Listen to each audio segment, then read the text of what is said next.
नवमी mission online education चैनले सकल छात्र छात्रीদের स्वागत। तो आज के আমরা क्लास 12 बायोलॉजी যে টপিকটা পড়াচ্ছিলাম ভেজিটেটিভ রিপ্রোডাকশন ইন প্লান্টস, আগের দিন কিছু ক্লাসিফিকেশন আলোচনা করেছিলাম। ভেজিটেটিভ রিপ্রোডাকশন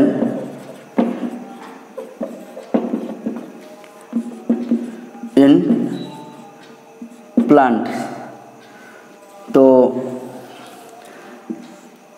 एक क्लासिफिकेशनগুলো হচ্ছিল আমাদের।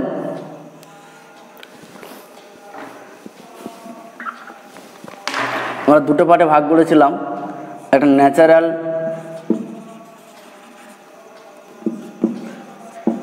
Vegetative reproduction and artificial vegetative reproduction।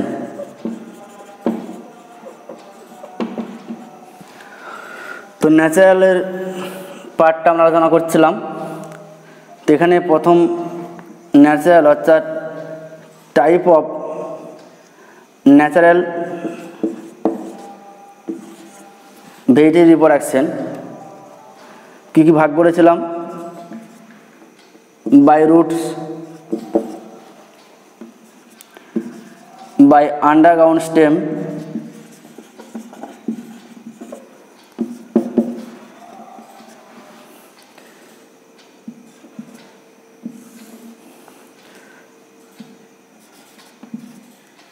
By sub aerial stem,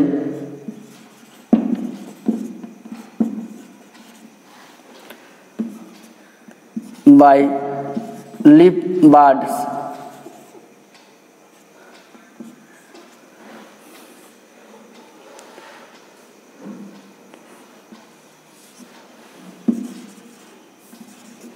by aerial stem, by bulbil। তাহলে by roots, by underground stem, by sub aerial stem, by aerial stem, by leaf buds, by bulbil. তাহলে আর মূলের সাহায্যে vegetative reproduction সম্পর্কে আলোচনা করেছিলাম। Underground stem অর্থাৎ ভূমিনষ্ট কাণ্ড সম্পর্কে সেগুলো ভাগগুলো আলোচনা করেছিলাম, যেমন রাইজোম, তারপর হচ্ছে তোমার টিউবার, কর্ন, বাল্ব সম্পর্কে আমরা আলোচনা করেছিলাম। তো আজকে আমরা আলোচনা করব বাই সাবেরিয়াল স্টেম। প্রথমে আসি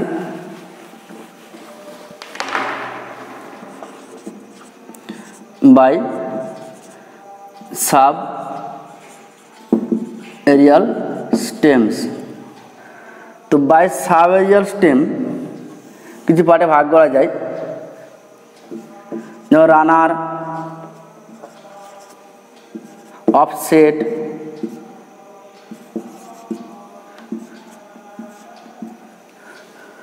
রানার, অফসেট, স্টোলন,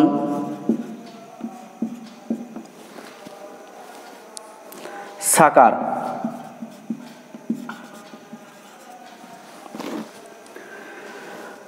রানার অর্থাৎ ধাবক,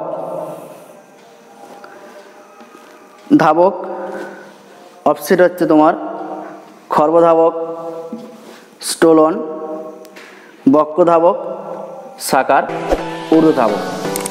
তো রানার দেখব কিছু উদ্ভিদ আছে, যেমন আমরুল, থানকুনি। তো এদের ক্ষেত্রে কি হয় না, ঠিক কাণ্ডের গোড়ার দিকে এক ধরনের শাখা মাটির অনুভূমিক স্তরে বিস্তার লাভ করে এবং এর অগ্রভাগে কিছু মূল, অস্থানিক মূল এবং পাতা উৎপন্ন হয় এবং পরবর্তীকালে মাতৃদেহ থেকে বিচ্ছিন্ন হয়ে এই অংশ থেকে নতুন আমরুল উদ্ভিদ তৈরি হয়। তাহলে ধাবকের মাধ্যমে বংশবিস্তার ঘটায় আমরুল। অফসেট কচুরিপানা আমরা দেখব। কচুরিপানার কিছু ফাঁপা অংশ আমরা পুকুরে জলাশয়ের দিকে থাকব। ফাঁপা অংশ এরকম বায়ুপূর্ণ অংশ জলের উপরিস্থলে বৃদ্ধি লাভ করে এবং ঠিক এর অগ্রভাগে কিছু মূল এবং পাতা তৈরি হয়। অগ্রভাগে কিছু মূল এবং পাতা তৈরি হয়। আমরা জানি একটা পুকুরে যদি কচুরিপানা গাছ দু একটা ছাড়া হয় তাহলে সেখানে কিছুদিনের মধ্যে পুকুরে অর্ধেকটা ভর্তি হয়ে যায় কচুরিপানা গাছে। তার মানে এদের বংশবিস্তারের পদ্ধতি অফসেট, এই যে খর্বধাবকের মাধ্যমে। কচুরিপানা ছাড়াও টোপাপানা ক্ষেত্রেও কিন্তু দেখা যায়। এরপরে আসবো আমরা স্টোলন অর্থাৎ বক্রধাবক। তো স্টোলন মেন্থা জাতীয় গাছের ক্ষেত্রে বংশবিস্তারের মাধ্যম। না মেন্থা গাছের, এটা যদি মেন্থা গাছ ধরলাম, না একটা বাঁকানো অংশ এবং বাঁকানো অংশ মাটির উপরে বিস্তার লাভ করে। এইখানে কিছু মূল এবং পাতা সৃষ্টি হয়। তারপর মাতৃদেহ থেকে এই অংশটা বিচ্ছিন্ন হয়ে এটা থেকে নতুন মেন্থা গাছ তৈরি হয়। নেক্সট আমরা আসব সাকার অর্থাৎ ঊর্ধ্বধাবক। ধাবক, বক্রধাবক, খর্বধাবক এবং ঊর্ধ্বধাবক যেগুলো আমরা আলোচনা করছি। সাকার চন্দ্রমল্লিকা গাছ দেখব। চন্দ্রমল্লিকা গাছের, এটা চন্দ্রমল্লিকা গাছ। এই চন্দ্রমল্লিকা গাছের মাটির দিকে, মাটির নিচে, সামান্য নিচে এক ধরনের মূল সৃষ্টি, উপরের দিকে মাটি উপরে উঠে আসে, মাটি উপরে উঠে আসে। এখান থেকে পাতা এবং মূল সৃষ্টি হয়, পাতা এবং মূল সৃষ্টি হয়। অর্থাৎ চন্দ্রমল্লিকার ক্ষেত্রে পরবর্তীকালে এগুলো থেকে নতুন চন্দ্রমল্লিকা গাছ উৎপন্ন হয়। এগুলো সব কিন্তু আমাদের বাই সাবএরিয়াল স্টেম, অর্ধবায়বীয় কাণ্ডের মাধ্যমে বংশবিস্তার। তো এরপর আসবো আমরা by aerial stem. By aerial stem. তো বায়োরিয়াল স্টেম মানে বায়বীয় কাণ্ড। আমরা দেখে থাকবো আখ গাছের যে ফাঁপা অংশ, যেগুলো পর্ব বলা হয়। এই যে ধরো আখ গাছের এখান থেকে, এগুলো পর্ব বলি আমরা, পর্ব। এই অংশটা দুটি পর্বের মাঝখানে অংশকে বলা হয় পর্ব মধ্য। তাহলে যখন আমরা দেখি আখ গাছ লাগানোর সময় আখ গাছের এরকম কেটে কেটে লাগানো হয় মাটির মধ্যে, এইখান থেকে কিছু মূল সৃষ্টি হয় এবং পরবর্তীকালে পাতা, নতুন আখ গাছ তৈরি হয়। একইভাবে কিছু আরও বায়বীয় কাণ্ড আছে, যেমন আমাদের ফণিমনসা। ফণিমনসাকে পর্ণকাণ্ড বলা হয়। তো সেই ফণিমনসা কাণ্ডে দেখো, ফণিমনসার কোনো অংশ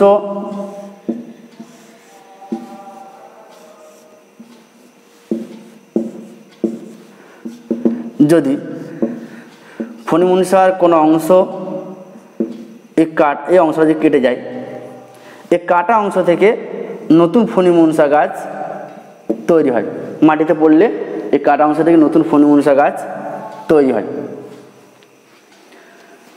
তাহলে এগুলো গেল বায়বীয় কাণ্ডের মাধ্যমে উদ্ভিদের অঙ্গজ জনন কীভাবে ঘটে। এরপর আসবো আমরা লিফ বার্ডস অর্থাৎ পত্রজ মুকুল। আমরা পাথরকুচি গাছের পাতা ছোটোবেলায় বিভিন্ন বইয়ে বা খাতার মধ্যে রাখতাম। তো দেখি কিছুদিন পর লক্ষ্য করেছি অনেকে আমরা যে পত্র কিনারায় এক ধরনের মুকুল সৃষ্টি হয়, যে মুকুলগুলো অনুকূল পরিবেশে কোষ বিভাজনের মাধ্যমে নতুন পাথরকুচি গাছ তৈরি করে। তাহলে লিফ বার্ডস পত্রজ মুকুলের মাধ্যমে বংশবিস্তার ছোটোবেলা আমরা দেখেছি, অনেকে বইয়ের মধ্যে রাখতাম পাথরকুচি পাতা। নেক্সট আমাদের বাই বুলবিল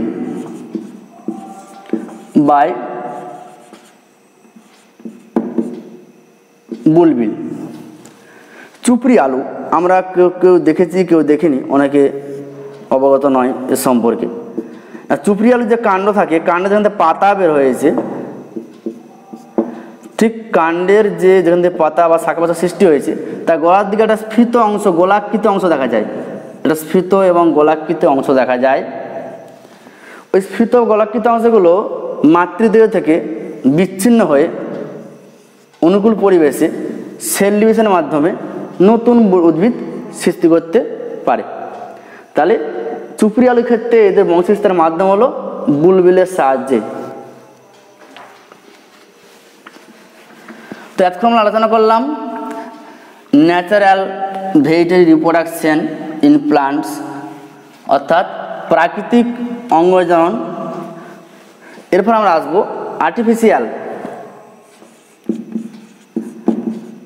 আর্টিফিশিয়াল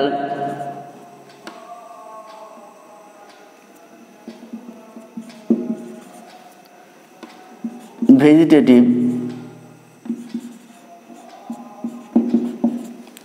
রিপ্রোডাকশন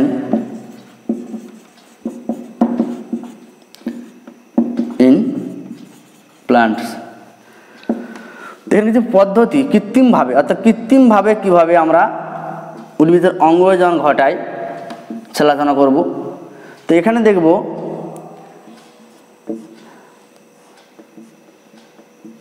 কিছু কাটিং, লেয়ারিং,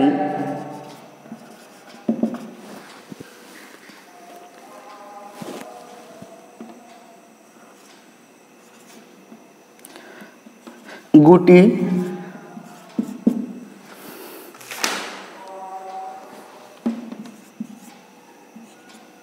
অ্যান্ড গ্রাফটিং। এই চারটি পদ্ধতিতে আমরা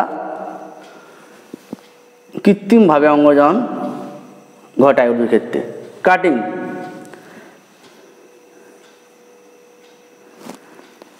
কাটিং বলতে শাখা কলম, যেটাকে বাংলায় শাখা কলম বোঝায়। তো আমরা কিছু উদ্ভিদের কাণ্ড বা শাখা বা শাখা কেটে আলাদাভাবে মাটিতে লাগাই, যেমন জবা গাছের ডাল কেটে লাগাই, গোলাপ গাছের ডাল কেটে লাগাই, এবং চা কফি এদের শাখা বা শাখা কখনো কাণ্ড কেটে লাগাই, কখনো তাদের রুট মূল কেটে লাগাই। তাহলে এই কাটিং বা শাখা কলমের মাধ্যমে কৃত্রিমভাবে আমরা উদ্ভিদের বংশবিস্তার ঘটাতে পারি। লেয়ারিং, লেয়ারিং হচ্ছে ডাবা কলম। তো ডাবা কলম কেমন জিনিস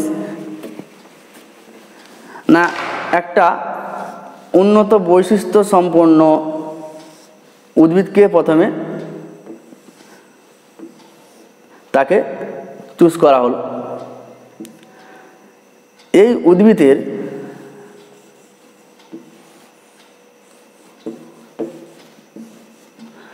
কোনো একটা শাখাকে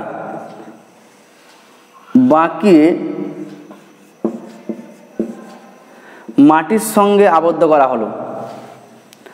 মাটির সঙ্গে আবদ্ধ করে হলে এর উপরে কিছু মাটি চাপা দিয়ে দেওয়া হলো। মাটি চাপা দেওয়ার ফলে কি হবে না, এখানে আমরা জল দিলাম,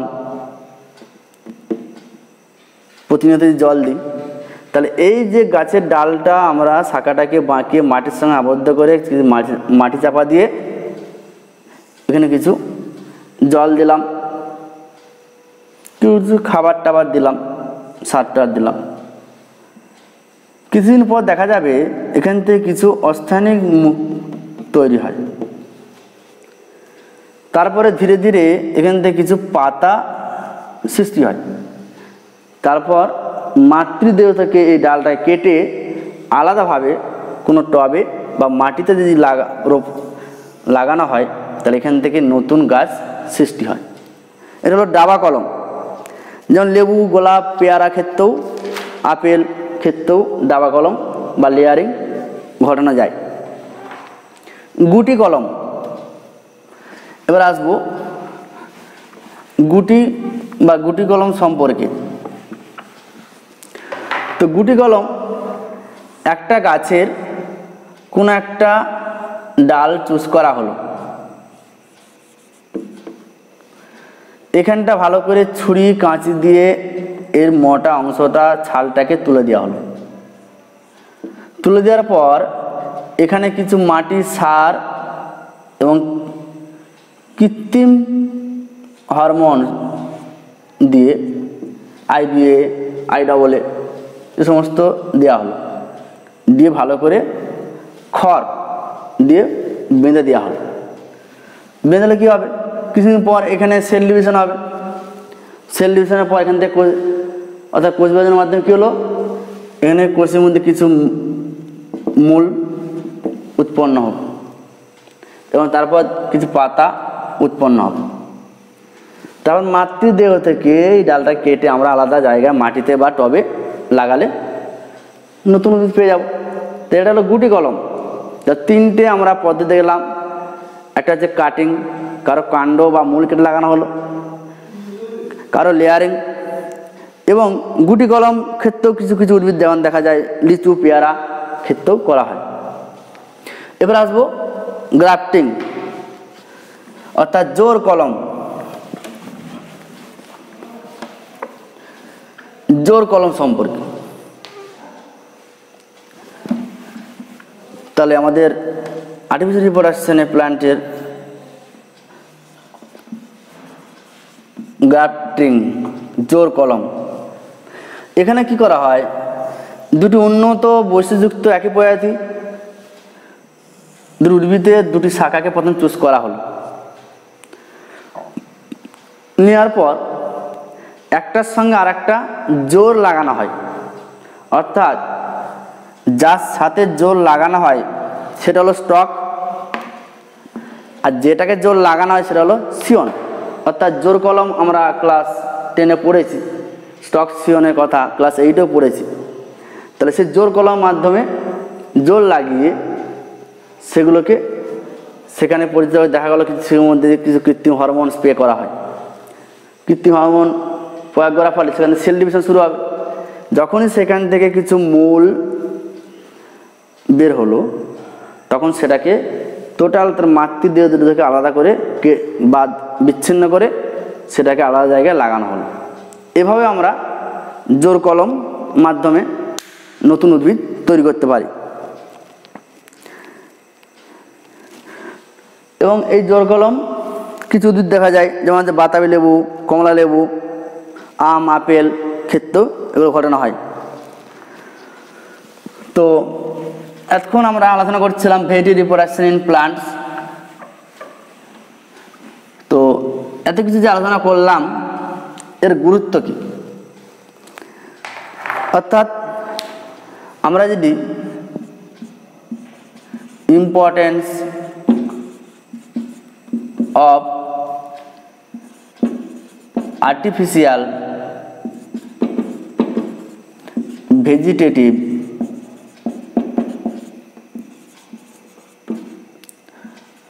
reproduction in plants, কৃত্রিম অঙ্গজনের গুরুত্ব কি? এক নম্বর কি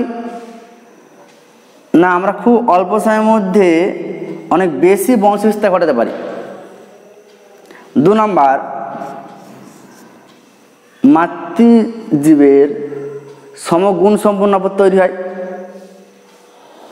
এবং আমরা আগে বলেছি যে ভেরিয়েবল প্রোডাকশনে ক্লোন তৈরি করা যায়, সমগুণ সম্পন্ন একাধিক অপত্য উদ্ভিদ সৃষ্টি করা যায়। 3 নাম্বার, রোগমুক্ত উদ্ভিদ সৃষ্টি করা যায়। 4 নাম্বার, যে সমস্ত উদ্ভিদের বীজ ফুল ফল হয় না সে সমস্ত উদ্ভিদের ক্ষেত্রে আমরা আর্টিফিশিয়াল ভেজিটেটিভ রিপ্রোডাকশন ঘটিয়ে তাদের বংশবিস্তার ঘটাতে পারি। তো আমরা টোটাল যে ভেরিয়েটিভ রিপ্রোডাকশনের টোটাল যে ডিটেলস, তার ক্লাসিফিকেশন আমরা আলোচনা করলাম। তো এগুলো তোমরা ভালো করে পড়ো, কোনো সমস্যা বা প্রবলেম হলে আবার পরে ক্লাসে আলোচনা করে দেবো। নেক্সট টপিক আমরা আলোচনা করব মাইক্রো প্রপাগেশন।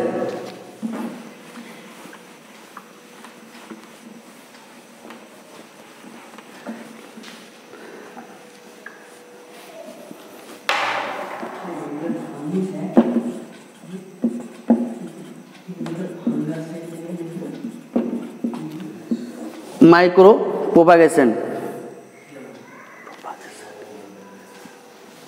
মাইক্রো প্রপাগেশন অর্থাৎ অনুবিস্তারণ। অনুবিস্তারণ এখানে কি হয়, এটা অর্থাৎ টিস্যু কালচার, কলা পালন না কিছু উন্নত উদ্ভিদের ক্লাস কলা কোষকে নিয়ে কৃত্রিম পদ্ধতিতে কোষ বিভাজনের মাধ্যমে নতুন উদ্ভিদ সৃষ্টি করার যে পদ্ধতি তাকে বলা মাইক্রো প্রপাগেশন অর অনুবিস্তারণ। কি বললাম না, কৃত্রিমভাবে কিছু উন্নত শ্রেণীর উদ্ভিদের কোষ কলাকে নিয়ে কৃত্রিম হরমোনের মাধ্যমে নতুন উদ্ভিদ সৃষ্টি করার যে পদ্ধতি তাকে বলা হয় মাইক্রো প্রপাগেশন বা অনুবিস্তারণ। অ্যাকচুয়ালি এটা হচ্ছে টিস্যু কালচার, কলা পালন এটা বলা। তো দেখা গেল কিছু উদ্ভিদের কিছু ক্লাস যে কোষ বা কলা নেওয়া হলো, এগুলোকে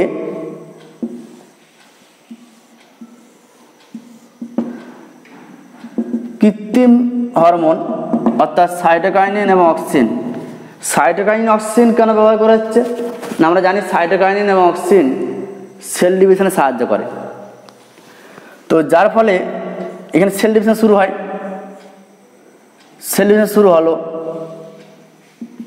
কোষগুলো আকার এই ক্লাসগুলো ধীরে একটু বৃদ্ধি করলো আছে। পরবর্তীকালে এখান থেকে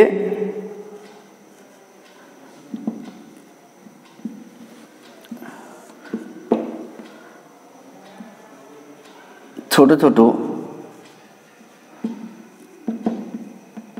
মুকুল সৃষ্টি হয়।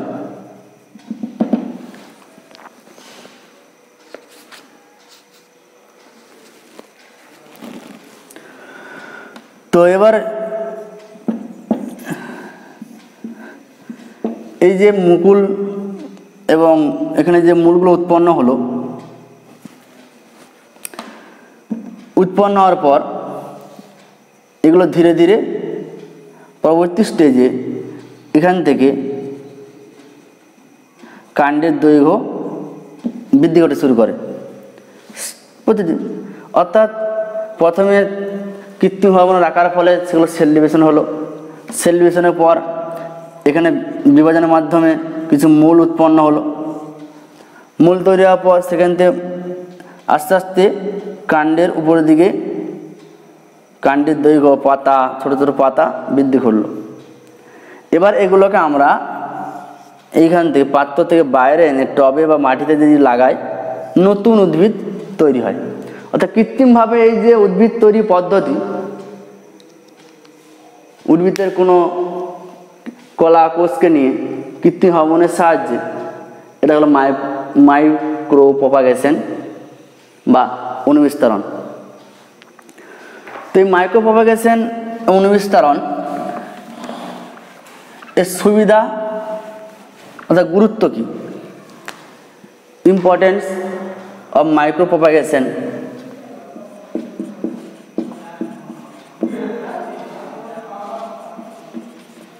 মাইক্রো প্রপাগেশন, তো ইম্পর্টেন্স মাইক্রো প্রপাগেশন আমরা 1 নাম্বার দেখলাম কি, এখানে মাত্র কেবল উদ্ভিদের কিছু নমুনা বা ক্লাস কোষকে নিয়ে নতুন সৃষ্টি করা যায়, অর্থাৎ বীজবিহীন উদ্ভিদের ক্ষেত্রে মাইক্রো প্রপাগেশন ঘটানো খুব সহজেই যায় এবং অল্প সময়ের মধ্যে অনেক বেশি অপত্য উদ্ভিদ তৈরি করতে পারি।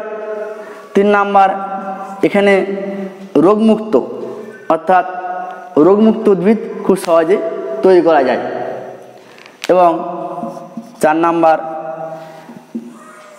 কিছু যে সমস্ত উদ্ভিদের পরাগিত ঘটানো সম্ভব না সে সমস্ত উদ্ভিদের ক্ষেত্রেও এদের আমরা এই মাইক্রো প্রপাগেশনের মাধ্যমে নতুন উদ্ভিদ সৃষ্টি করতে পারি।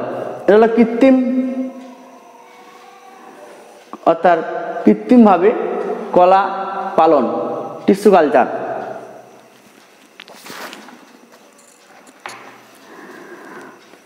তো আমাদের ইউনিট 1-এর যে প্রথম অধ্যায় অর্থাৎ জীবের জনন, সেটা মোটামুটি আমরা আলোচনা করলাম। তোমরা এই চ্যাপ্টারটা ভালো করে পড়বে, যদি কোনো সমস্যা থাকে পরে সেগুলো তোমরা কমেন্ট করে জানাবে, আমরা সেই কমেন্টগুলো ধরে পরবর্তী ক্লাসে আলোচনা করব।